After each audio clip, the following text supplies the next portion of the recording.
mean, a lot of people, not just you, but a lot of viewers from around the world, from everywhere from Germany, Finland, all over the United States, and throughout South America, have donated games to Classic Game Room, and I try to get through at least 2 of them a week, which at this rate, honestly, it's going to take me until the end of time to review all of the games that people have sent. So I tried to scatter them about, and I think you and I share a lot of similar tastes in games. Yes, and indeed. Don't underestimate the amount of games he sent, by the way. I mean, he's like a giant box that we got, which, by the way, your packing is just about as bad as mine. Because you wrap these giant boxes in duct tape and packing tape, and you open the thing up, and it just explodes with video games. Stacks of Sega Genesis, Sega Saturn, Dreamcast, Game Boy, PlayStation 2. So I'm working my way through your collection slowly, let alone everyone else's. But I think we share a lot of the same tastes because you like Sega racing games a lot. Oh, a lot. Indeed, I like the arcade-style racing. Yeah, I've noticed that. And that Initial D game was pretty cool that you sent. It's the first time I played Initial D was in Germany in the arcades. Mm-hmm. And from that time, I just love Initial D. And of course, you've sent a lot of the Sega Rally titles. Yes. I'm trying to think. There's 2 or 3 of them from Namco that I have in my queue that I'm waiting to put the time into. The one with the girl on the cover. Yeah, it was like it. Yeah. How do you sell a racing game? You put a hot chick unzipping her racing outfit on the cover. That's in my queue to review right now. And you've sent a number of the Outrun games, and I love the Outrun series. Yeah, that's the best series out there. And the newer ones are good. I actually hadn't played them. You sent Outrun 2007, I think 2 versions, because you sent the PS2 and the Xbox versions, or at least the Xbox one. He actually sent, because you also sent a modified Xbox to the show to make sure we had no problems reviewing a lot of these games. That green, I reviewed it on the show, the green Halo edition. That was the Halo, the Xbox. And he always puts little notes on the inside of everything, so when you start it up, it says something like "All Hail Lord Carnage." And and the Soundwave toy that you sent has the Klonoa music on the card in Soundwave. And we actually have the, I'm not sure you can see it here, but we have the Optimus Prime Convoy iPod player. I think, I got it here as well. Oh, yeah, that's the one. Let me go grab it. Yeah. We're back. I've returned, this time with Unicron. There he is. I haven't, I still want to make sure everything is fully assembled, and I'm going to clean him off. It's a little dusty at the moment.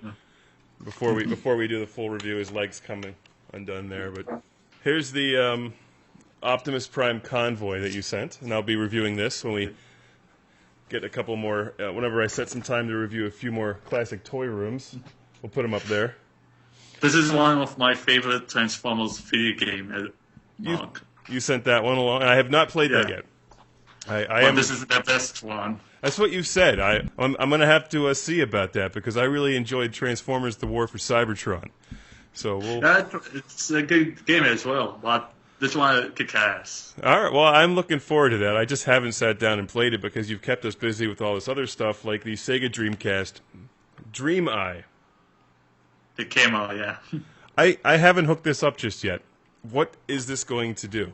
This was a project by Sega that were going to be produced to the United States to use with games that are compatible with the Dream Eye, but it was only sold in Japan.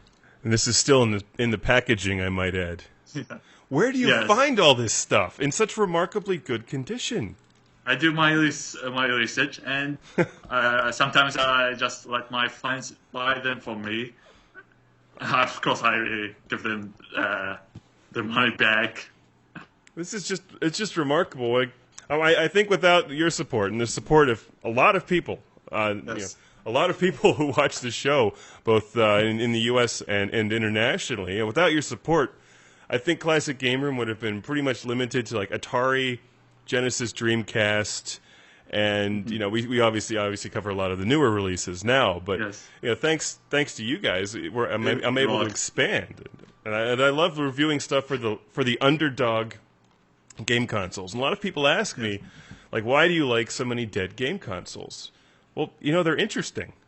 Yeah, it's really interesting. I love that. I still love the classic games, just timeless.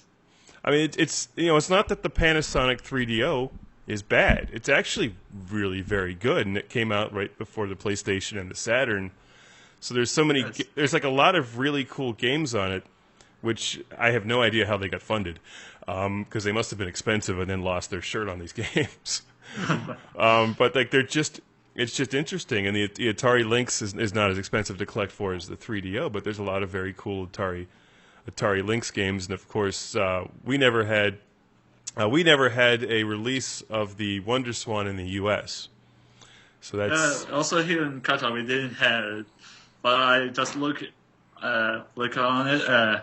Look on the internet, and I just found it there. So what you need to do, with your knowledge and apparent skill at collecting, is start your own game store. A lot of people, also my friends here in Qatar, they ask me why you don't open a shop, have all this cool stuff. Yeah, we are jealous from you. I said, I'll think about it. Now, obviously, you're into retro gaming and a lot of the Sega stuff. What are some of your favorite new game consoles? Because obviously things are very different now, and there's not as many of these obscure kinds of systems like there used to be. Like, what do you like now? That's a tough question. I'll say maybe the Nintendo Wii and the PlayStation 3. The correct answer is the Sega Dreamcast.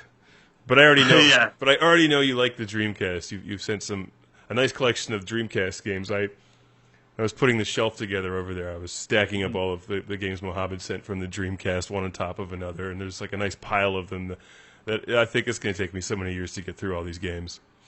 Because I try to ingest them.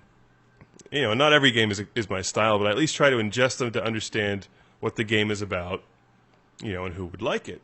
That's why I want to take some more time with the Klonoa games, because I don't want to just do one and not be able to relate it to a lot of the other ones, because not that many viewers have a Swan Crystal. Of course. But you do. You have a Swan Crystal, right? In fact, I do. I have the Wonder Swan color. There it is. I'm still playing Klonoa.